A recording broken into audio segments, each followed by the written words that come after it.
22 अप्रैल 2025 दोपहर के करीब 2:30 बजे जम्मू कश्मीर का पहलगाम, एक वादी जहां बर्फ पिघलकर नदी बनती है, जहां चीड़ के पेड़ों की छांव में पर्यटक तस्वीरें खिंचवाते हैं, जहां जिंदगी शांत और निश्चिंत लगती है।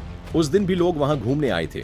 पति पत्नी, बाप बेटे, कुछ नवविवाहित जोड़े जो हनीमून पर थे। उन्हें नहीं पता था कि उनकी यह आखिरी सैर होगी। कुछ मिनटों में वह शांत वादी एक कत्लगाह में बदल गई। हथियारबंद आतंकियों ने लोगों को रोका, उनका धर्म पूछा और फिर बिना रहम के गोलियां चला दी। 26 लोग मारे गए, उनमें से ज्यादातर हिंदू थे। ये कोई आम हमला नहीं था, ये एक सोची समझी चाल थी, भारत को अंदर से तोड़ने की, उसके सांप्रदायिक ताने बाने को जलाने की। और इस चाल के धागे सीधे पाकिस्तान की खुफिया एजेंसी ISI तक जाते थे।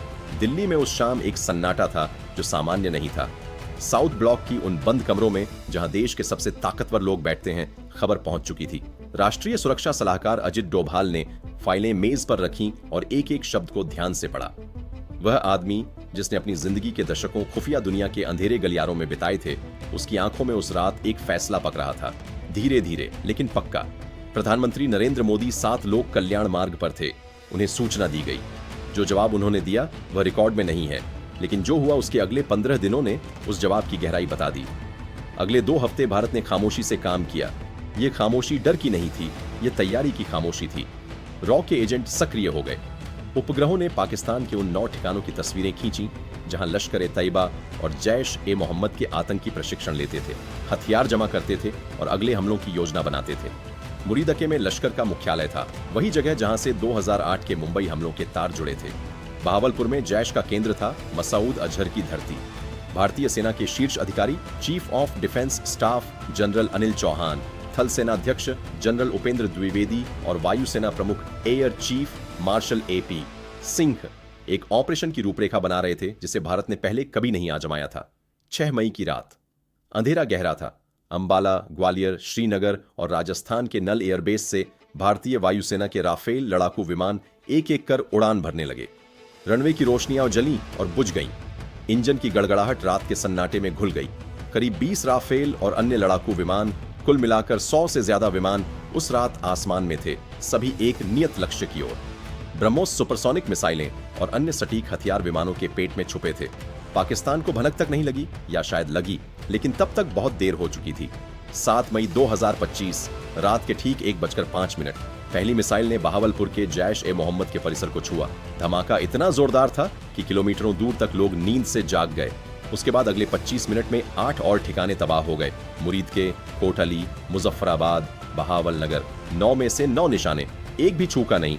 भारत के उस सीनियर अधिकारी ने बाद में कहा, एक भी मिस नहीं हुआ। यह भारतीय सेना की क्षमता, तकनीक और दक्षता का प्रमाण था।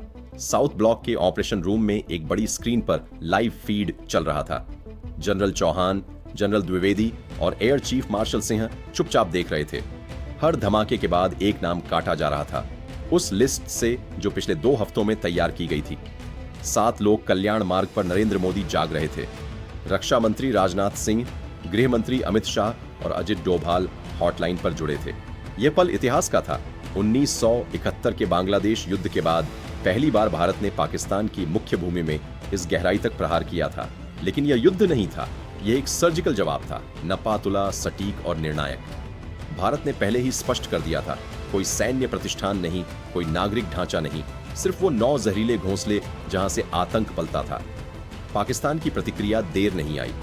घंटों के भीतर पाकिस्तान ने ड्रोन और मिसाइलों से भारत के 15 ठिकानों पर हमले की कोशिश की। अवंतीपुरा, श्रीनगर, जम्मू, पठानकोट, अमृतसर, चंडीगढ़, भुज।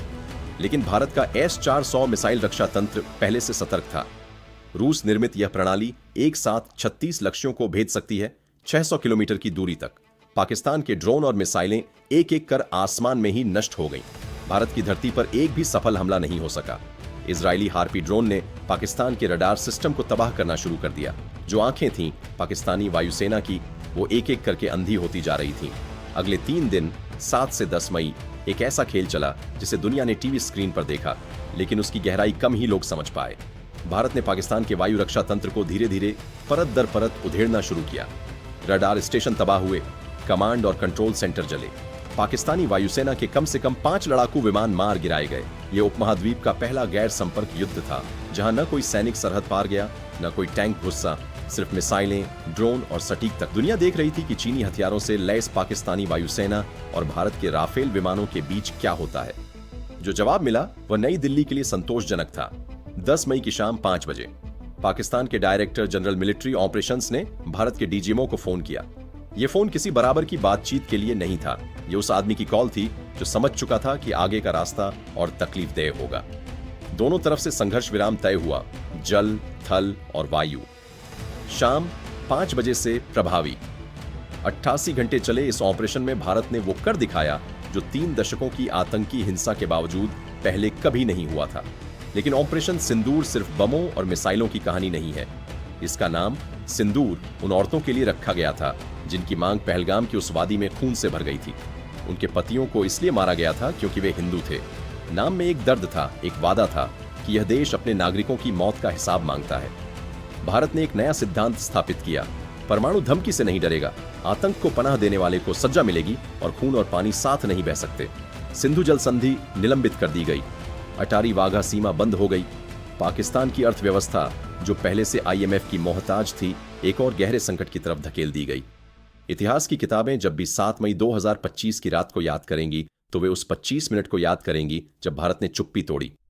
उन 9 धमाकों को जो सुनाई दिए पाकिस्तान में, और उससे भी ज्यादा उन लोगों के दिलों में जो पहलगाम में मारे गए थे। ऑपरेशन सिंदूर एक सैन्य अभियान था, लेकिन इससे भी बड़ा ये एक संदेश था। एक ऐसा संदेश जो मिसाइल से भी तेज चला और जिसकी गूंज आने वाले दशकों तक दक्षिण एशिया के आसमान में रहेगी।